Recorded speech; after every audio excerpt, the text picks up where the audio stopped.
کائنات والو، ذرا سینے پہ ہاتھ رکھ کے دیکھو کہ یہ کتنا مشکل مرحلہ تھا۔ اس دین کی آبرو کو بچانے کے لیے حضرت امام حسین رضی اللہ تعالیٰ عنہ نے کتنا بڑا قدم اٹھایا۔ آپ کے بہی خواہ، دوست، احباب عبداللہ بن عمر یہ سارے روکتے ہیں۔ عبداللہ بن عباس کہتے ہیں حضرت نہ جائیے، الکوفی لا یوفی، کوفی کبھی وفا نہیں کرتے۔ آپ کے والد کو وہاں شہید کیا گیا، لیکن آپ ایک فرض کو نبھانے جا رہے ہیں۔ میرے غم گسارو، میرے مہربانوں، نہ روکو مجھ کو جانے دو، مجھے نانے کے دی کی ڈوبتی کشتی بچانے دو۔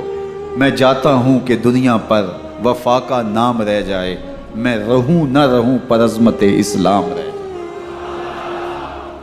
میں نہیں جاتا تو نبی کے گھر کی آن جاتی ہے، میں نہیں جاتا تو نبی کے گھر کی آن جاتی ہے۔ تمہارا دین جاتا ہے، میری غیرت ایمان جاتی ہے۔ حضرت امام حسین یہاں سے چلتے ہیں، ابھی راستے میں ہی پہنچتے ہیں کہ یہ خبر آتی ہے کہ کوفے والوں نے بے وفائی کر دی۔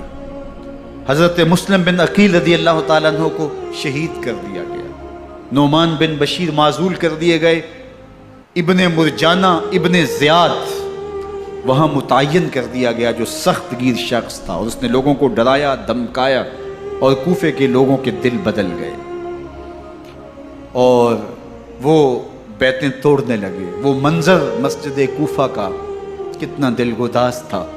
جب امام نماز کے لیے کھڑے ہوئے تو 40,000 لوگ آپ کے پیچھے تھا۔ جب سلام پھیرا اور امام نے دیکھا کہ پیچھے لوگ نہیں ہیں، پھر لوگوں نے اپنے دروازے بھی بند کر لیے۔ رات کی تنہائیاں ہیں اور حضرت مسلم بن عقیل کو کوئی پناہ دینے والا نہیں ہے۔ لوگوں نے دروازے بند کر لیے کہ کہیں ہمارے گھر میں نہ آ جائیں اور ہم مشقت اور حکومتی تشدد کا شکار نہ ہوں۔ کتنا دردناک لمحہ ہے حضرت مسلم بن عقیل رضی اللہ تعالیٰ عنہ پہ، اور پھر حضرت مسلم بن عقیل بے دردی سے شہید کر دیے جاتے ہیں۔ آپ ابھی راستے میں ہیں، یہ ساری کہانی پہنچتی ہے کہ حضرت مسلم شہید کر دیے گئے اور بے دردی سے شہید کر دیے گئے۔ وہ جنہوں نے خط لکھے تھے کہ ہم آپ کے ساتھ ہیں اور ہم منتظر ہیں، چشم برا ہیں، آپ کے قدموں کی چاپ سننے کے لیے بےتاب ہیں، آج انہوں نے بیتیں توڑ دی۔ 40,000 کوفی منحرف ہو گئے۔ مسجد کوفہ کا وہ منظر کس قدر روح کو تڑپا دینے والا تھا۔ ہم پچھلے سال عصر اور مغرب کے درمیان جب کوفہ پہنچے تو سورج ڈوبنے کے قریب تھا۔ میں نے اپنی زندگی میں اتنا اداس موسم کہیں نہیں دیکھا جتنا اداس موسم کوفے میں دیکھا۔ ایسے لگتا تھا جس طرح کوفے کی آب و ہوا آج بھی شرمندہ ہے۔ جو مسلم بن عقیل اور خاندان نبوت کے ساتھ اہل کوفہ نے کیا، حضرت امام حسین رضی اللہ تعالیٰ عنہ کو ان کے بہی خواہوں نے، اعزاء نے، اقرباء نے، دوستوں نے، آوان و انصار نے، ساتھیوں نے کہا کہ حضرت حالات یکسر تبدیل ہو گئے، اب ہمیں مراجعت کر جانی چاہیے، واپس پلٹ جانا چاہیے۔ تو حضرت امام حسین کافی سوچ بچار میں رہے، پھر اس کے بعد آپ نے فیصلہ کیا کہ ہم آگے بڑھیں گے۔ دوستوں نے کہا کہ حضرت اگر آپ آگے بڑھیں گے تو ہمیں لگتا ہے کہ وہ آپ کے ساتھ سلوک اچھا نہیں کریں گے اور آپ بچوں کے سامنے پیاسے شہید کر دیے جائیں گے۔ تو حضرت امام حسین رضی اللہ تعالیٰ عنہ نے وہاں ایک خطبہ ارشاد فرمایا کہ لوگوں تم جو مجھے بتا رہے ہو مجھے اچھی طرح معلوم ہے، جو تم مجھے منظر پیش کر رہے ہو وہ میری نگاہوں میں ہے، اور جو کچھ ہونے والا ہے چشم تصور وہ منظر دیکھ رہے ہیں۔ کیونکہ حضرت امام حسین رضی اللہ تعالیٰ عنہ کی شہادت کی خبر حضرت امام حسین کے پیدا ہوتے ہی خاندان نبوت میں عام تھی۔ حضور علیہ الصلوۃ والسلام کو یہ بات جبریل امین نے آ کے بتائی تھی جب حسین ابن علی کے ساتھ حضور محبت کا اظہار کر رہے تھے، تو یہ جبریل امین نے آ کے کہا تھا حضور آپ کا یہ بیٹا عرض طف میں شہید کر دیا جائے گا۔ اور کربلا کی مٹی لا کے حضور کو دی اور ام سلمہ کو حضور نے عطا کر دی۔ حضرت ام سلمہ کہتی ہیں کہ ایک دن میں سوئی تو خواب دیکھا کہ حضور کے مبارک بال بکھرے ہوئے ہیں اور سخت پریشان ہیں، تو میں نے کہا کہ حضور آپ کی یہ کیا حالت ہے؟ وَبِيَدِهِ قَارُورَةٌ، اور حضور کے ہاتھ میں ایک شیشی ہے، فیہا دمن، جس کے اندر خون ہے۔ تو میں نے کہا حضور یہ کیا؟ فرمایا میں قتل گاہ حسین سے آ رہا ہوں اور یہ حسین ابن علی کا خون ہے۔ تو کہا 10 محرم کا دن تھا، دوپہر کا یہ منظر تھا، میں کیلولہ کر کے اٹھی، جب میں نے دیکھا تو وہ شیشی جس میں کربلا کی مٹی رکھی تھی وہ خون بن چکی تھی۔ تو یہ خبر پہلے دی گئی تھی، یہ بتا دیا گیا تھا۔ فرمایا میرے دوستو جو تم مجھے بتاتے ہو میں اس سے بے خبر نہیں ہوں، یہ سب کچھ ہونے والا ہے، لیکن اس کے باوجود میں کیوں جا رہا ہوں؟ تو آپ کا ایک تاریخ ساز جملہ ہے جو کربلا کے فلسفے کو ہمارے سامنے رکھتا ہے کہ یہ اتنا بڑا امتحان کیوں دیا۔ حضرت امام حسین رضی اللہ تعالیٰ عنہ نے فرمایا وَلَكُمْ فِيَّ أُسْوَةٌ، میں اس لیے جا رہا ہوں قیامت تک ظلم، جبر اور ناانصافی کے خلاف کھڑے ہونے والوں کے لیے کوئی نمونہ تو ہو۔ میری زندگی قیامت تک ظلم، جبر اور استحصالی نظام کے خلاف کھڑے ہونے والوں کے لیے نمونہ ہے۔ تو حضرت امام حسین رضی اللہ تعالیٰ عنہ نے حق اور باطل کے درمیان ایک سرخ لکیر کھینچ دی اپنے خون سے۔ اب حق اور باطل کا امتیاز کرنا مشکل نہیں ہے، کوئی باطل پہ اڑا رہے تو الگ بات ہے، لیکن امتیاز کرنا مشکل نہیں ہے۔ حدود بالکل واضح کر دی۔ اقبال نے یہاں کتنی خوبصورتی کے ساتھ اس مضمون کو نبھایا۔ سرخ رو عشق غیور از خون او، شوخی این مصرع از مضمون او، تا قیامت قطع استبداد کر، موج خون او چمن ایجاد کر۔ ایک جہاں آباد کر دیا، حق اور باطل کی راہیں اجال دی۔ اب لوگوں کو یزید کا چہرہ پہچاننے میں دیر نہیں لگتی، وقت کے ہر یزید کا چہرہ آسانی سے پہچانا جا سکتا ہے۔ یہ معرفت زمانے کو کروائی کس نے؟ حسین ابن علی نے کروائی رضی اللہ تعالی عنہ۔ تو حضرت امام حسین نے فرمایا کہ جو میرے ساتھ ہونے والا ہے میں اچھی طرح جانتا ہوں، لیکن میں اس کے باوجود آگے بڑھوں گا۔ پھر بڑھے اور کربلا میں جا کے خیمہ زن ہو گئے۔ 7 محرم کو پانی بند کر دیا گیا۔ پانی بند ہوا تو کھانا بھی میسر نہیں تھا، لیکن ذکر پانی کا ہوتا ہے اس لیے کہ کھانے کے بغیر انسان کئی دن کاٹ لیتا ہے، لیکن پانی کے بغیر گزر نہیں ہوتی۔ تو فرات کی نہر سامنے اپنی موجوں کے ساتھ چمک رہی ہے، لیکن ایک قطرہ آب بھی آل رسول کو نہیں دیا جا رہا۔ کائنات کے اندر ایسے انوکھے امتحان بھی ہوتے ہیں۔ وارثوں ساقی کوثر کے، مالک ہوں حوض کوثر کے، اور بیٹے ہوں ساقی کوثر کے، اور آج ایک بوند پانی کی بھی میسر نہ ہو۔ صبر کا امتحان ہے، عزیمت کا امتحان ہے۔ حضرت امام حسین رضی اللہ تعالیٰ عنہ خیمہ زن ہو گئے۔ 3 دن تک پانی بند رہتا ہے۔ 9 محرم کو رات کی تنہائی میں حملہ آور ہونا چاہتے ہیں، لیکن آپ نے کہا کہ ہمیں اللہ کے حضور عبادت اور ذکر کے لیے وقت دیا جائے۔ ساری رات ذکر میں گزرتی ہے، عبادات میں گزرتی ہے۔ رات کے اندھیرے میں آپ چراغ بجھا دیتے ہیں۔ آوان و انصار کو کہتے ہیں کہ ان کی دشمنی میرے ساتھ ہے، انہیں میرا خون چاہیے۔ اگر تم رات کی تاریکی میں نکل جاؤ تو میں تم سے کوئی مواخذہ نہیں کروں گا، اور یہ بھی تمہارا پیچھا نہیں کریں گے، اس لیے کہ ان کا مطلوب تم نہیں ہو، ان کا مطلوب میں ہوں۔ جب چراغ جلایا تو کوئی بھی نہیں گیا۔ مسلم بن نوسجہ کھڑے ہو کے کہتے ہیں حضرت اگر ہمارے بدن کو 70 بار کاٹا جائے اور جلایا جائے اور ہواؤں میں اڑا دیا جائے پھر بھی آپ کا ساتھ نہیں چھوڑیں گے۔ 70 سال کے بوڑھے ہیں حبیب بن مظاہر، کہتے ہیں حضرت آپ کو چھوڑ کے جائیں کہاں، آپ کو چھوڑ کے جائیں کہاں؟ کوئی ساتھ چھوڑنے کے لیے تیار نہیں ہے۔ پیاس ہے، سخت گرمی ہے، کربلا کا ماحول ہے، 72 افراد اور خاندان کی خواتین میدان کربلا میں خیمہ زن ہیں۔ دوسری طرف لشکر اعداء اشقیا 22,000 کی تعداد میں مقابلے میں، ایک روایت 30,000 کی ہے۔ ان صرف 72 پیاسے لوگوں کے لیے اتنے لوگوں کو جمع کرنے کا مقصد خوف زدہ کرنا تھا، شرط ہے کہ یا یزید کی بیعت کر لیں، محاصرے توڑ دیں گے، پانی دستیاب ہوگا، اعزاز و اکرام سے نوازا جائے گا، خزانوں کے منہ کھول دیے جائیں گے۔ لیکن حسین ابن علی کہتے تھے سب کچھ لٹ جائے گا، باطل کے ہاتھ پہ ہاتھ نہیں رکھو۔ اللہ اکبر۔ اب صبح طلوع ہوتی ہے، عاشور کا دن چڑھتا ہے، سورج اپنی پوری تمازت کے ساتھ گرمی برسا رہا ہے۔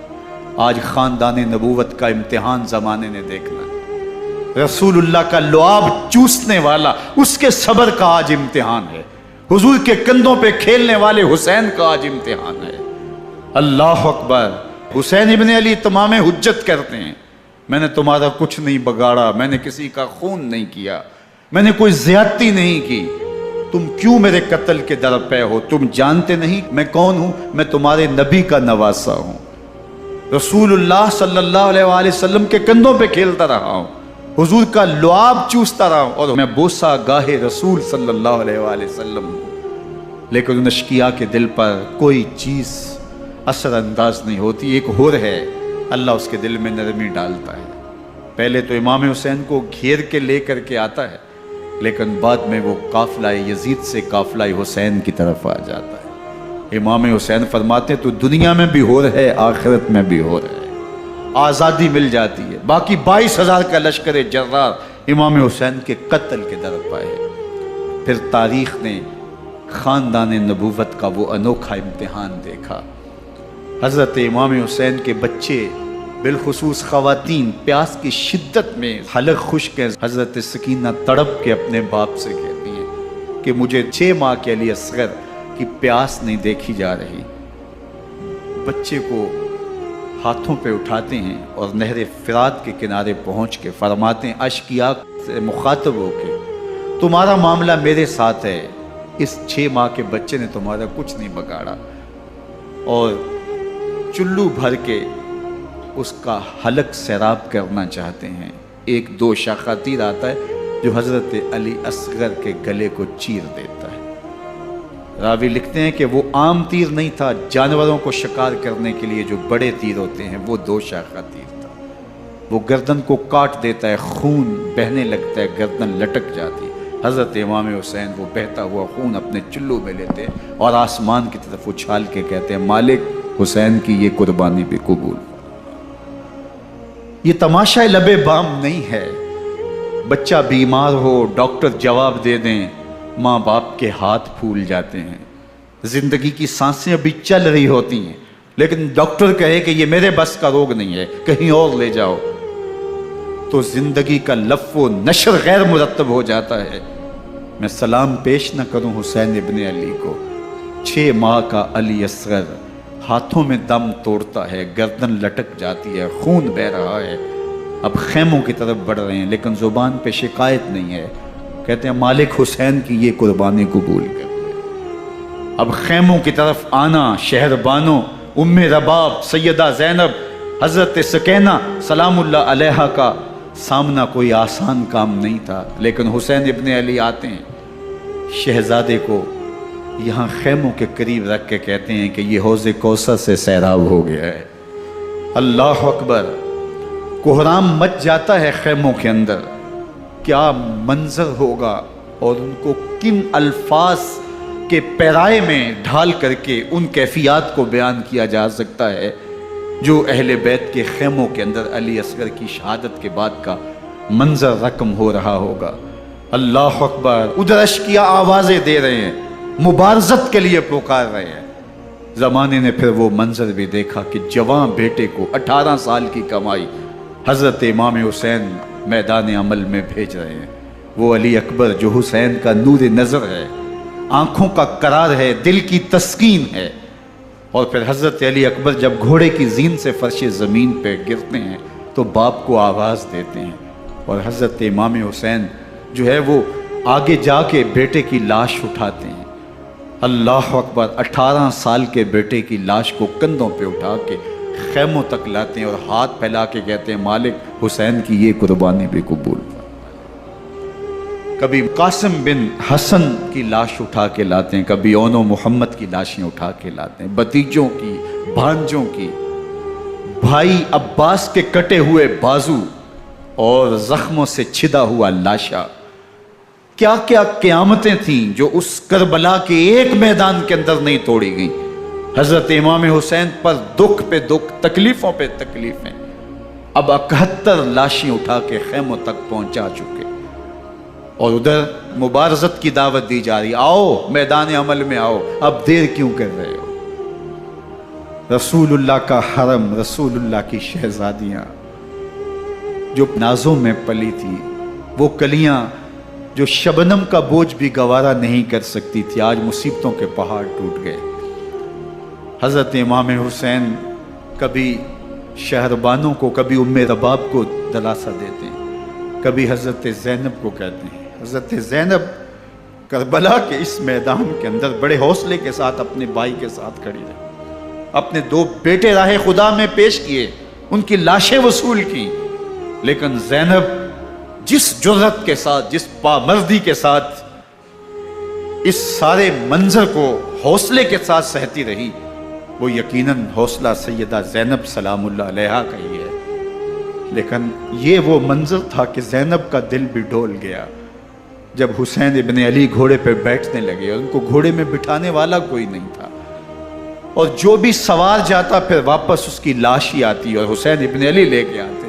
آج حسین ابن علی جا رہے ہیں، زندگی کا سارا سرمایہ لٹ رہا ہے، حضرت زینب سلام اللہ علیہا سنبھل نہیں رہی۔ حضرت امام رضی اللہ تعالیٰ عنہ اٹھے اور آپ نے حضرت زینب کو صبر کی تلقین کی اور کہا کہ صبر ہی بہترین ذریعہ ہے اور اللہ کی قربت کا ایک بہترین سبب ہے، اور ان کو صبر کی تلقین کرتے ہوئے فرمایا کہ میرے بعد تم نے اس ذمہ داری کو سنبھالنا ہے، اور ان مخدرات اسلام کی، ان شہزادیوں کے پردے کی تم نے حفاظت کرنی ہے۔ اور پھر گھوڑے کی زین کس کے امام حسین لشکر اشقیاء کی طرف بڑھتے ہیں۔ اب خیموں سے سسکیوں کی آواز آ رہی ہے، ان کا سردار، ان کا تاجدار آج سب کو چھوڑ کے کربلا کے میدان کی طرف بڑھ رہا ہے۔ جرم کیا کیا، قصور کیا کیا، اس نے کیا زیادتی کی کہ آج نیزوں اور انیوں کے مقابلے میں 22,000 کا لشکر حضرت امام حسین پہ ٹوٹ پڑتا ہے۔ آپ پھر اتمام حجت کرتے ہیں، میں نے کسی کو قتل نہیں کیا، خون ناحق نہیں بہایا، میرے خون کے درپے کیوں ہو، اپنی آخرت کیوں برباد کرتے ہو، تم جانتے نہیں میں کون ہوں، میں تمہارے نبی کا نواسا ہوں۔ لیکن ابن زیاد کہتا ہے مقابلے میں آؤ۔ پھر حضرت امام حسین رضی اللہ تعالیٰ عنہ مقابلے میں آتے ہیں، اور جب گھوڑے کو ایڑ لگا کے دشمن اشقیاء پہ ٹوٹتے ہیں تو پھر ایسا منظر ہوتا ہے کہ وہ بھیڑ بکریوں کی طرح آگے بھاگتے ہیں۔ 71 زخم کلیجے پہ لیے شجاعت کا یہ پیکر جب میدان میں آتا ہے، آواز آتی ہے یہ کون ذی وقار ہے، بلا کا شاہ سوار ہے، لباس ہے پھٹا ہوا، غبار سے اٹا ہوا، تمام جسم نازنی چھدا ہوا کٹا ہوا، یہ نبی کا نور عین ہے، یہ بالیقین یہ حسین ابن علی ہے رضی اللہ تعالیٰ عنہ۔ پھر چاند بادلوں میں گھر جاتا ہے، شامی غنڈے تیر برساتے ہیں، تلواروں سے آپ کے بدن پر ضربیں لگاتے ہیں اور نیزوں سے آپ کے بدن کو پرو دیتے ہیں۔ جب آپ کا پیراہن بعد میں اتارا گیا تو آپ کے پیراہن میں 122 سوراخ تیروں کے تھے، 33 زخم تلواروں کے اور 34 گھاؤ نیزوں کے تھے۔ جب گھوڑے کی زین سے فرش زمین پر آئے، بدن چھلنی تھا، زخم زخم سے خون بہ رہا تھا، 3 دن کا پیاسا حسین، اللہ اکبر، بدن زخموں سے چور، 71 لاشیں کلیجے پہ لیے، مخدرات اسلام کے پردے کا خیال دل میں الگ ہے، لیکن گھوڑے کی زین سے جب فرش زمین پہ امام حسین آتے ہیں، زبان پہ ہائے نہیں، نالا و شیمن نہیں، چیخ و پکار نہیں، آتے ہی پیشانی سجدے میں رکھتے ہیں اور پکارتے ہیں اللہم ردن بقضائک و صبرن علی بلائک تسلیما لامرک سبحان ربی العالی۔ مالک گھر لٹا کے، بچے لٹا کے، خاندان سب کچھ قربان کر کے اپنے بدن کو زخموں سے چھلنی کروا کے تیروں اور نیزوں کی انیوں سے اپنے آپ کو زخمی کروا کے تیرے حضور سر جھکا کے یہ اقرار کرتا ہوں کہ حسین تیری تقدیر پہ راضی ہے۔ مالک تو بھی بتا، تو بھی حسین پہ راضی ہوا ہے کہ نہیں ہوا؟ آواز آ رہی ہے، اس پیاسے پر علی شیر خدا کو ناز ہے، اس نواسے پر محمد مصطفیٰ کو ناز ہے۔ اوروں نے بھی سجدے کیے پر اس کا عجب انداز ہے، اس نے وہ سجدہ کیا جس پر خدا کو ناز۔ حسین ابن علی رضی اللہ تعالیٰ عنہ کا سر انور دستے قاتل نے تب کاٹا جب وہ سجدے میں جھکا ہوا تھا۔ یزید نے کہا میں بیعت لوں گا، امام حسین نے کہا کبھی بھی نہیں دوں گا، یہ سر کٹ سکتا ہے جھک نہیں سکتا۔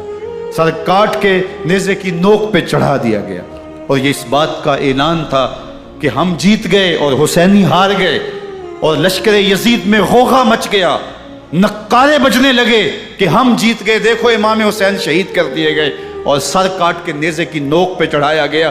لیکن لشکر یزید سے ہی آواز آئی، یہ کیسا سر ہے جو کٹ کے بھی سر بلندی ہے، کٹ گیا ہے پھر بھی اونچا ہے۔ اللہ اکبر، یہ سر سجدے میں کٹا ہے، رب کے حضور عبادت کی حالت میں کٹا ہے۔ حسین آج بھی سجدے میں ہے، اللہ اکبر، حسین آج بھی سجدے میں ہے، بلکہ کٹے ہوئے سر کا رخ زمین کی جانب تھا اور کٹی گردن آسمان کی طرف، یوں نیزے پہ پرویا گیا۔ اللہ اکبر، ایک شاعر نے نقشہ کھینچا، بآنکھ سر نیزے پہ اور سوئے زمیں ہے روح، یعنی سجدہ ثانی کی ہے آرزو۔ رکعت کے 2 سجدے ہوتے ہیں، ابھی ایک سجدہ ہوا تھا کہ دست قاتل نے سر کاٹ دیا، کہا حسین کی پیشانی میں دوسرے سجدے کی تمنا مچل رہی۔